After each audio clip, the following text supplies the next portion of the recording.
Nimejaribu kufika kwenye soko hapo ndani, nimepewa mambo fulani fulani. Ni yale yale kama nilikotoka, kila unakoenda ni malalamiko. Ukienda Wizara ya Afya malalamiko, ukienda kwenye masoko ni malalamiko, ukienda kwenye nishati umeme ni malalamiko, ukienda kwenye miundombinu ni malalamiko. Sasa tukitaka kuondoa hayo, ni kunichagua mimi Kunje Ngombale Mwilu tarehe 29.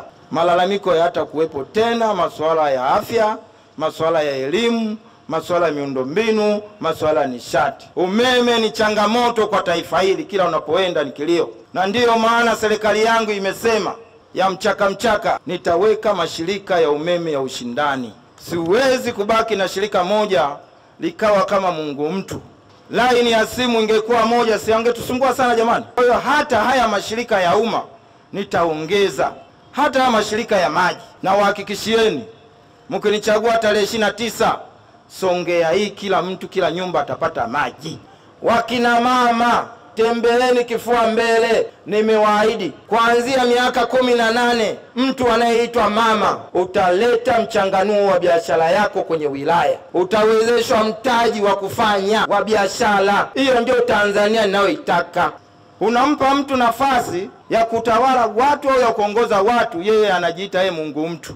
Mimi nahitaji baraza langu la kuwatumikisha, wawatumikie watu. Ndiyo maana nimesema na waziri hatatokana na ubunge. Mbunge abaki kwa ajili ya kuwakilisha wananchi, apeleke changamoto kule Dodoma, sio kuwa waziri. Wananchi hawa wanahitaji maendeleo, wana kiu kubwa ya maendeleo na wana changamoto nyingi wananchi hawa. Kila kukicha ni shida. Leo hapa ni shahidi kwenye masuala ya mazao. Bado nyuma ya hili jengo bado kuna vumbi chini. Bado tunauza mazao yetu vyakula, lakini chini bado kuna vumbi. Na waahidi ndugu zangu wana Songea, soko kuu, mkinichagua ndani ya siku 90, hapo ndani ya soko lote na mwaga zege. Hayo ndio maendeleo. Haiwezekani weke mchele juu, chini kuna vumbi. Haiwezekani weke maharage juu, chini kuna vumbi la mchanga.